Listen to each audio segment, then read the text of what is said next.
rockets hitting it, but half the size of this, and they hit dead center from tremendous heights, going at tremendous speeds. It's amazing. Nobody could do a thing like that. Nobody has that weaponry, and nobody could do a thing like that. So we had a very busy and successful week. And in addition to that, our economy is doing great, setting records with the economy, and a lot of other good things happening. But this is about Congo and Rwanda. And I'd like to ask, if I might, would you say a few words before we introduce our guests, please? Sure. Thank you, Mr. President. Yes. So, under your leadership, Mr. President, and the full support of Secretary Rubio and the entire team at the State Department, we engaged with the two parties in early April. And within 3 weeks, they signed the Declaration of Principles. And now, within about 2 months from that, we have signed today the final, this is actually the final peace agreement. You know, many people were wondering if this is preliminary. No, this is the actual final peace agreement that they've signed today. You've also expressed interest in inviting the heads of states to the White House for a signing ceremony. So there will be some other additional agreements that will be signed. In addition to this, which will become known as the Washington Accord with regards to the Great Lakes region. That's great. There are some economic... Why not the Trump Accord? I'm only kidding. With the headlines. No, I think that's a great name, Washington Accord. Beautiful. And there's an economic aspect as well that is extremely important for both countries. They have also worked, last week we finalized the regional economic integration framework, which both countries will be signing at the White House here during that ceremony. And that's going to be a great ceremony. Absolutely. Right? We're going to make that a great ceremony and bring other people that were involved, some other people. Besides the gentleman we talked about, who we know has worked so hard. If you think there are other people that are deserving, let us know. Okay? Sure. And there will be some bilateral agreements. We're negotiating a minerals deal with the DRC for critical minerals. Many American companies have shown interest in investing in the DRC, and these we're talking about long-term investments. Same thing with Rwanda. Many American companies have shown interest, and not only in mining, but also in the midstream and downstream, which will be the processing of minerals. We're also working and supporting the Lobito corridor, which will help building the infrastructure. Just 2 days ago, the United States signed and supported a project of $1.5 billion for electric transmission from Angola to the DRC. And there are many other projects of that nature lined up. So we will be, under your leadership, Mr. President, will be working with the two countries very closely and with the support of Qatar to make sure that this agreement is implemented. And a lot of our companies are in both of these countries now, especially since we've been getting along so well. It's probably the way we were brought together. And we have a lot of our big companies are there, between rare earth and all of the other things that they do in Africa, which is very greatly expanding, especially in these two countries. You have earth, they consider it to be about the best in the world, actually, I've heard. So we're doing a lot of different things, and it's all going to bring everybody together. That's how this all began, I guess.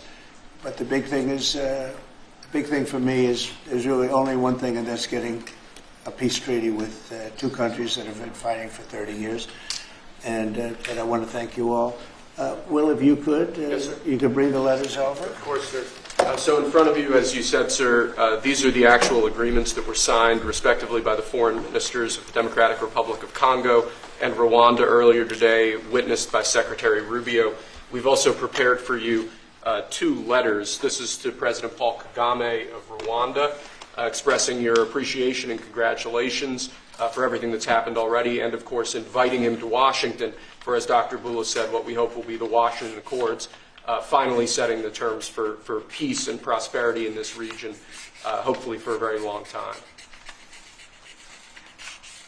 That's great. That's beautiful.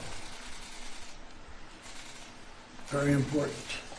We're going to put a picture in there, right? As soon as this is over, they're going to put, we have a fast-moving photographer, Dan, who's going to put a nice picture of us here. Okay. That's for you.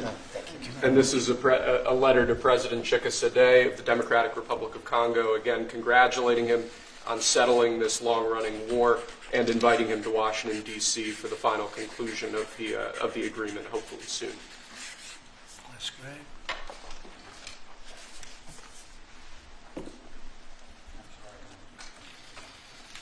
That's right.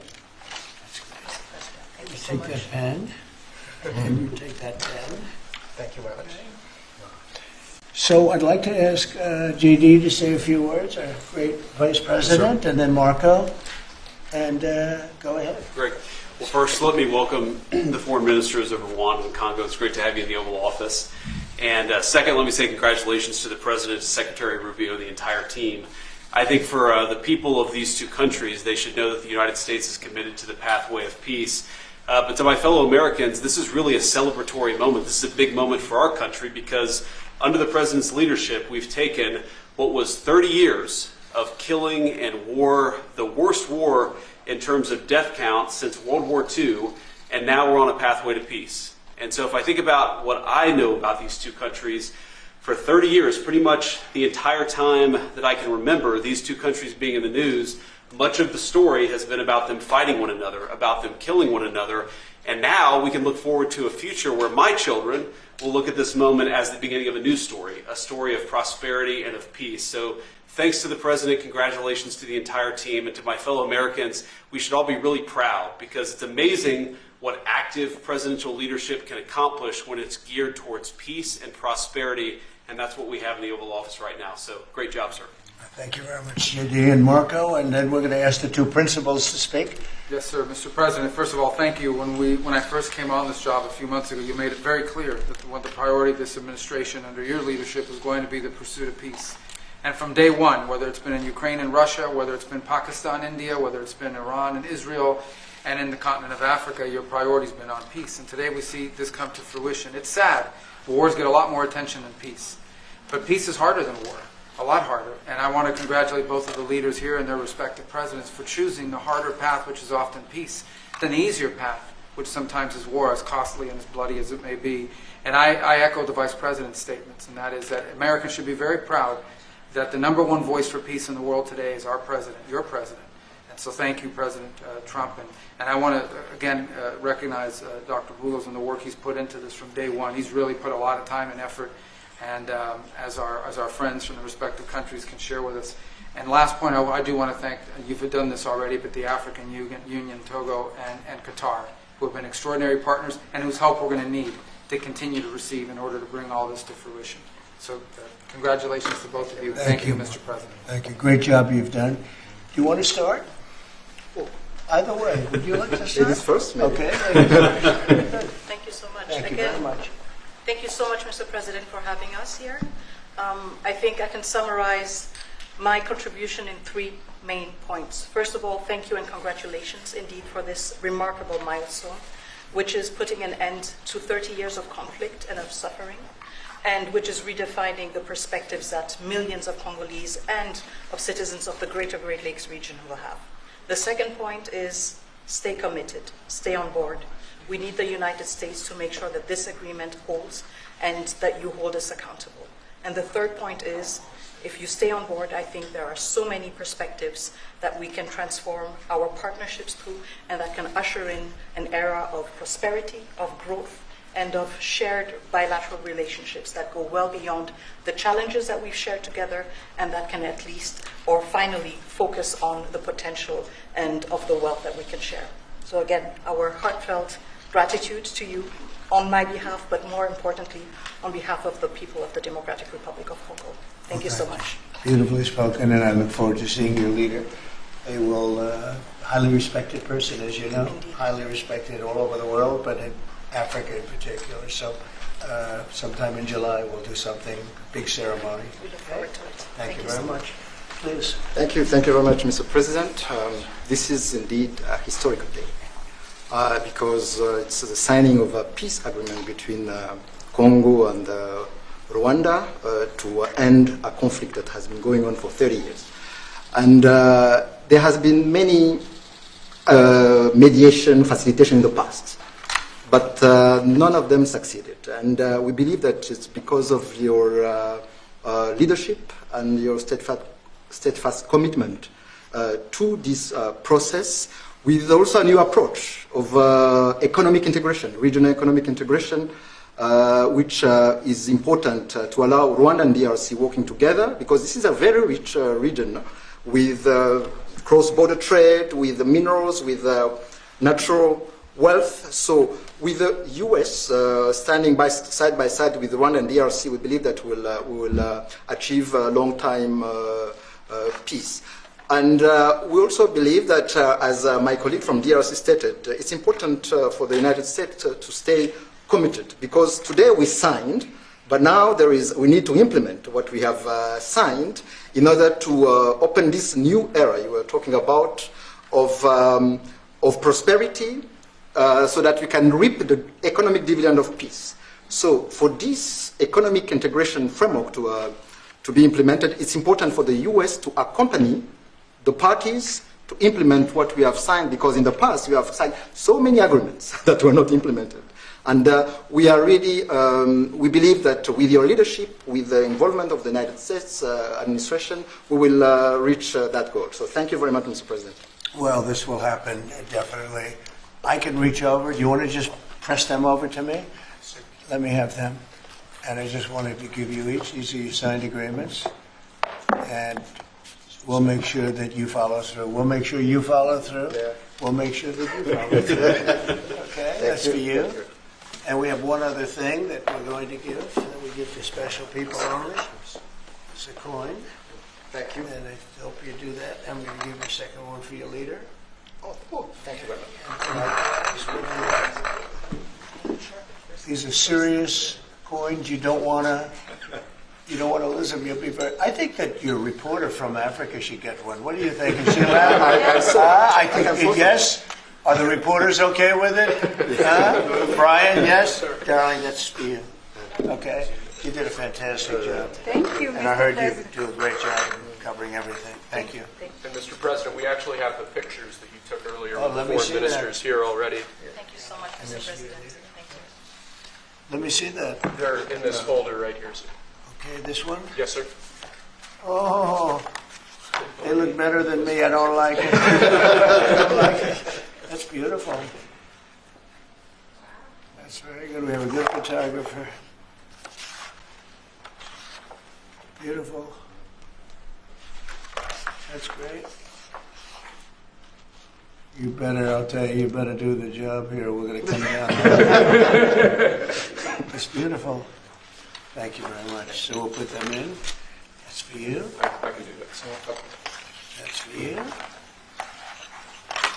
Very good sign. This is from the Congo. What is it? From the Congo. Yes. Okay. Let's see, we have two of them, I think so. You wouldn't give us one, you would have made a big mistake. Isn't that nice? That's for you. That's for you. Thank you, Mr. President. Thank you very much. And you're all set, and this is for you. You're going to Yes. get this. Good. Might as well hold it. Thank you so Thank much. you very much. Good luck. Thank you. Do you have any questions? No, not Canada. This is about Canada. Why not? Why not This Canada, is by the about- way? Why? I mean, Because this is about a different subject. but right you're now. ending all. This is right now actually a much more important subject. We just ended a war that was going on for 30 years where 6 million people died. So don't ask me a trade question on Canada. Mr. President, Kara Castanova from Lindell TV. Now that your administration, and congratulations, has secured peace in Africa to a bloody, horrific war that's gone on for decades and no other president could do it, do you think the mainstream media will I finally... love her, I'm telling you. No other, but you're right, no other president could do it. They tried and they didn't even try, I don't think. I actually don't think they tried. Do you think Biden tried? He didn't know he was alive. Do you think the Go mainstream ahead. media will finally give you credit where credit is due? No, the media will never give me credit. But the people give me credit. That's why I'm here. The people didn't give me. That's why we're here in a landslide. We got all 7 states. We won the popular vote. So the media won't give me credit, but the people give me credit. That's more important to me. Mr. President, you're going to go down as a peacemaker. You're also going to go down with the president who had 0 border crossings in May. You secured the border most than anybody has ever done. But I don't know if you know this. You're on track right now to have the lowest murder rate in history in this country, and I think a lot largely go to the fact we closed down the border. But do you want to comment on that? You might go down as the lowest murder rate in U.S. history, President Trump. I saw that the other day, and it's an honor. I mean, and that's really even better because, you know, we've taken a lot of illegals into the country through the Biden administration that are murderers, 11,888 to be exact. And many of them are now gone. We got rid of them. They're back where they belong. But so it's a great honor. You know, if you took that out, the numbers would be even better. They've created a lot of problems. Good. You truth socialed earlier about getting money to the air traffic controllers and the big, beautiful bill, which hopefully, praise God, we get this thing signed. What does that mean to that industry that has been suffering the last couple of years, probably a decade, of being underfunding, and how that changed the safety of air travel? Well, they've underfunded the airports for years, and I started the process of getting it completed in terms of the equipment necessary to land the planes, where the planes, like the helicopter accident with the plane, would have never happened if they had the right modern equipment. It would have been bells and whistles would have been going on all over the place. And I had that all set, but when I wasn't here, they totally dropped it. You had a terrible head of transportation. We have a very good one there, Sean Duffy. But you had Buttigieg, and he didn't know a damn thing. He'd ride to work on his bicycle. He didn't know what the hell was going on. He was terrible. So he totally dropped that. It was a project that should have happened, and I was all set. But we had a very sad experience with the voting, and so we didn't get to do that. But now I'm doing it, and we're going to have a great system. And it's funded partially by the bill. It's the initial funding is by the bill, and then it gets to be funded. The rest of it comes a little bit later as we build it out. But we're going to build out the best in the world. We have the best companies in the world. A couple of countries have very good systems. In fact, I noticed when I was landing, my pilot often would use the system of another country, and I said, "What are you doing that for?" He said, "The United States system is so bad." So we have the best companies that do that in the world bidding. You have Raytheon, you have IBM, you have a lot of different companies bidding, and we'll get the best one, the best system for the best price. And they're going to go to town and give us a system that will be better than any other system in the world. And you won't have planes bunking into each other at 35,000 feet. On the subject of peace deals, how close are you and your administration to a deal in terms of Gaza ceasefire right now? Often asked, and I think it's close. I just spoke with some of the people involved. It's a terrible situation that's going Gaza. He's asking about, and we think within the next week we're going to get a ceasefire. And we're supplying, as you know, a lot of money and a lot of food to that area because we have to. I mean, you have to. We're in theory not involved in it, but we're involved because people are dying. And I look at those crowds of people that have no food, no anything, and, you know, we're the ones that are getting it there. Some of it's being taken by some bad people, you know, if you give it and you give it out, and they're supposed to be taking care of the people, and they end up stealing the food and selling it. But we have a pretty good system now, but so we're helping with that. You see the lines of people that just get one meal, essentially. But it's too bad. Other countries aren't helping out. Nobody's helping out. We're doing that because I think we have to on a humanitarian basis. Like this, we didn't have to get involved in Africa, but we did because we thought it was. I mean, I've been reading, like J.D. said, he's, you know, from much of his life, he's been just seeing this about this brutal war, and it actually got a lot of publicity because of the level of brutality. Right? It was nobody's ever seen anything like it, and to be involved in that, I mean, I consider this the most important of my conferences today. We just had a great Supreme Court victory today, and everybody would say that was big, but you know, we're talking about saving thousands and probably millions of lives here. This is more important than anything. So it's great, but we're working on Gaza, trying to get it taken care of. And again, you know, a lot of food has been sent there, and other countries throughout the world should be helping also. And on another conflict that I know you've been working on, sir, is it true that you have reached out with a letter to North Korea's Kim Jong-un? Well, if there is a conflict, I get along with him very, very well, and we'll get the conflict solved with North Korea. I've had a good relationship with Kim Jong-un, and I've gotten along with him really great, so we'll see what happens. But somebody saying there's a potential conflict, I think we'll work it out if there is. It wouldn't involve us. But again, we're very far away from a lot of these places that we're solving problems with. But I enjoy doing it, I like doing it, and it's the right thing to do, and we have an ability to get it done. So we're solving things that we didn't have a lot to do. Serbia, Kosovo, I told you, we solved a potential disaster. I can tell you that some of the countries that you're not going to hear about, but some countries that were ready to go to war with their neighbor are not going to go to war with their neighbor, and that's a great thing. We have a number of them. But I'm very happy about India and Pakistan because they actually have nuclear weapons. You know, when you talk about Iran, they were trying to get it, but India has nuclear weapons. Pakistan has nuclear weapons, high-level nuclear weapons both, and getting that solved was really great. We did it through trade, so it was a great thing. Mr. President, when it comes to nuclear weapons, Mr. President, are you concerned that the Iranians may have some enriched uranium at Pickaxe Mountain? The last thing they're thinking about right now is enriched uranium. They're not thinking about what they want to do is they want to get back to life, and they do want to meet me, and we'll do that quickly. We're going to do it quickly. They said this morning that they don't want to meet with the U.S. Were they telling you something different in private? They may say that to you. Don't you think they want to meet me? Don't you think we have sanctions on there that they can't do anything? Wouldn't you think that they want to meet me? I mean, they're not stupid people, but they went through a lot, and they suffered, and so did Israel. Israel suffered greatly. It was a nasty 12 days, and yeah. We'll see what happens. Are you considering sending Patriot missiles to Ukraine? Have you made up your mind about that yet? Go ahead. Mr. President, there are a few unanswered questions that remain in this deal. For example, will Rwandan conflict?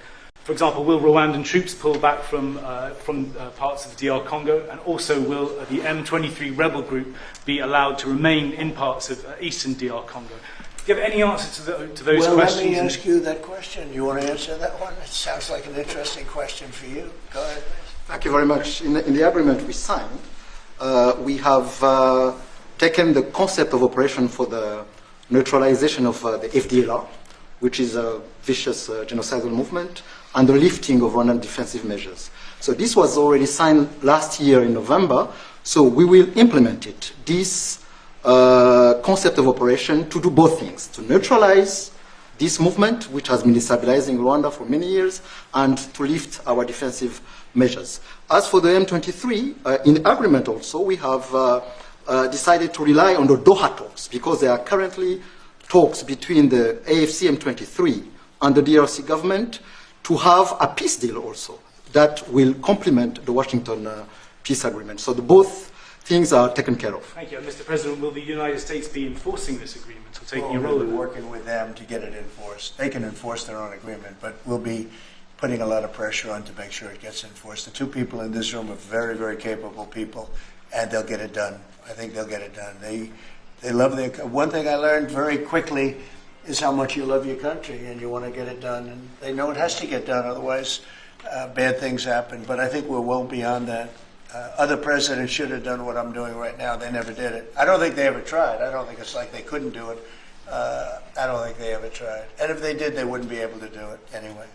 On the President, Mr. President, yes, thank you. Mr. President, can you share with us what can happen if one of the parts violate this peace agreement? Because we don't want war to come back to DRC. I'd rather not say. I would just say that there are big penalties if they violate, and they're not going to. I don't think they will violate. I think they mean it, but we have very severe penalties, financial and otherwise. Okay. Mr. President, we can circle back to your social post on Canada specifically. Why are you deciding to end trade talks with Canada, and what rate are you looking to set? So Canada put a charge on some of our companies, and Canada's been a very difficult country to deal with over the years. We hear Canada, we have a great relationship with the people of Canada, but it's been very difficult, and they put a charge, and they were a little bit early, we found out about it. So, and we have all the cards, we have every single one. We don't want to do anything bad, but they have, economically, we have such power over Canada. I'd rather not use it, but they did something with our tech companies today trying to copy Europe. You know, they copied Europe. It's not going to work out well for Europe either, and it's not going to work out well for Canada. They were foolish to do it. So I said we're going to stop all negotiations with Canada right now until they straighten out their act. Okay? Is there anything Canada can do to change your mind about this situation? Well, no, they put a tax on companies that were American companies that they shouldn't. Very severe tax. And, yeah, I guess they could remove it. They will, but I don't really, I mean, it doesn't matter to me. We have all the cards. We have all the cards. You know, we do a lot of business with Canada, but relatively little. They do most of their businesses with us. And when you have that circumstance, you treat people better. They've had farmers that are getting like 300, 400, 200% in tariffs. Nobody's ever seen anything like it. We have cases, you don't read this and the people don't report, but they charge us 400% on some dairy products. 400%. Nobody writes that. It's not fair to our farmers, and we've got to protect our farmers. Mr. President, you mentioned how much of a rate cut it would do to the interest on the debt. Earlier today, Director Pulte was on CNBC talking about how he suggested Powell should resign. Any comments on whether or not Powell should step down? I know you've been pretty critical. I don't have a comment. I'd love him to resign if he wanted to. He's done a lousy job. Look, if you were there, you'd say, well, you know, the United States is doing well. They have no inflation. And if they do get inflation in a year or two, we'll start raising the rates. We'll get rid of the inflation, you know, and do other things. Biden had the worst inflation in the history of our country. 19%, but I think it was much higher than that. Frankly, they say 19%. I say I think it's a lot higher than that. And we have almost no inflation now. We've done a great job in a short period of time. Energy prices are way down. Gasoline now is down to close to $2 in a lot of places. A couple of places I see it even broke. It's like $1.98 a gallon. We've done a great job on inflation and honestly, pretty much everything else. I think it's very sad the way people act. You know, you have a guy in there that with the stroke of a pen could lower interest rates and save us hundreds of billions of dollars a year. But he's a stupid person. You know, it's very interesting. I'm not sure if he doesn't understand it, because you should be able to understand it. It's sort of 101 economics, but I'm not sure of that. But think of it, with the stroke of a pen, he talks about costs. We can save $600 billion, maybe even, these are nice numbers for you, right? $900 billion, $950 billion by lowering interest rates. And it's really just more of a paper movement. It's not like you're not cutting anything, you're not cutting jobs. It's just interest rates. And we're number 40 or 44, number 45. Some places that you wouldn't believe that, you know, I don't want to be disparaging, but they pay a lower interest rate than the United States of America. And without us, everything blows up. You know, we sort of control the world in that sense. But we have a guy that's just a stubborn mule and a stupid person that is making a big mistake. He's making a mistake. And it lasts for years, because when you do the debt, now, I've instructed my people not to do any debt beyond 9 months or so. Get this guy out. And whoever is in there will lower rates. If I think somebody's going to keep the rates where they are or whatever, I'm not going to put them in. I'm going to put somebody that wants to cut rates. There are a lot of them out there. And I said this morning, a lot of the business shows today were saying, you know, Trump is right. He should be cutting rates. Think of it. We have a great country. We're making a lot of money. We're taking in billions of dollars in tariffs. We have $15 trillion of money that wants to be invested here, which is a record. In 2 months, it breaks any record that we've ever had for a whole year, and not even close. 15 trillion, and it's going to be much higher than that. That's after essentially 2 months, because, you know, we've been doing it for about 2 months, 2.5 months. $15 trillion breaks every record in the book. There's never been anything like this. We have factories moving in. We have car plants moving in. We have everyone wants to be part of the United States. And as I told you, and I say it to everybody, when I was in the Middle East, the king of Saudi Arabia, and Qatar, and UAE, all great leaders. They have all great leaders. All three of them said, you got the hottest country in the world, and you did it in, at that time I was there for 4 months, because we got back a little while ago. But everybody says it, not only them. We have the hottest country in the world right now. The only thing is we have a Fed chairman that is, he doesn't get it. And you could have substantially low. Like if we cut him 2 points, would save more than 600, think of it, more than $600 billion just because you cut. But you can't go out to the market and say, well, we have a guy that's got us at 4% or 4.5%, and we want to pay 2% or 1%. I think we should be paying 1% right now. And we're paying more because we have a guy who's, suffers from, I think, Trump derangement syndrome, if you want to know the truth. But he's not good for our country. Did you push for the president? The president of UVA. Did you push for the president? Not you. A related question on banking. There have been reports, Mr. President, that your administration is considering issuing an executive order about debanking, which is the practice of banks denying services based on people's political beliefs or industries such as crypto, people involved in that. Would you be open or interested to sign such an executive order targeting debanking, and what might that look like? Well, I think the debankers, I think that banks, I can tell you because I've been a victim myself, because of my politics, that big banks were very nasty to us. And I actually think it was Biden's people that told them to be, because the one group of people the banks are afraid of are the regulators. They are petrified of the regulators. And I've seen the biggest banker. I can tell you, you see him on television all the time. If a regulator walked into the room, he gets all nervous and crazy. They're afraid of the regulators. And if the Biden people order the banks to be virtually closed, they can do anything they want. The regulators control the banks. It's not the president of the bank. The president of the bank is far less important to a bank than a regulator. And a regulator can put that bank out of business, just like bad prosecutors are very dangerous. We had a couple. I had deranged Jack Smith and some others. And we kicked their ass. But it was, it's a tough kind of a situation. Prosecutors are very dangerous. A great prosecutor is an amazing asset for a country. But a corrupt prosecutor, a bad prosecutor is very bad. Well, the regulators are the same thing. And when they tell the regulator to go and make life impossible for big banks or little banks, they really control it. So there is a lot of debanking. So they call it debanking, call it a lot of different names. Essentially, they make it impossible to do business. And those people are very bad and very dangerous, and they shouldn't be doing it. Mr. President, could you please explain how taxes would go up by 68% if the bill isn't passed? Where does that number come from? Well, it comes from the fact that you have automatically the Trump cuts, which were the biggest cuts that we've ever had. Now, these cuts are even bigger. But from the last administration, we had the Trump cuts. It was a 5-year deal, and it comes due. When you add that to the cuts that you already have and other things, it amounts, according to what they tell me, about 68%.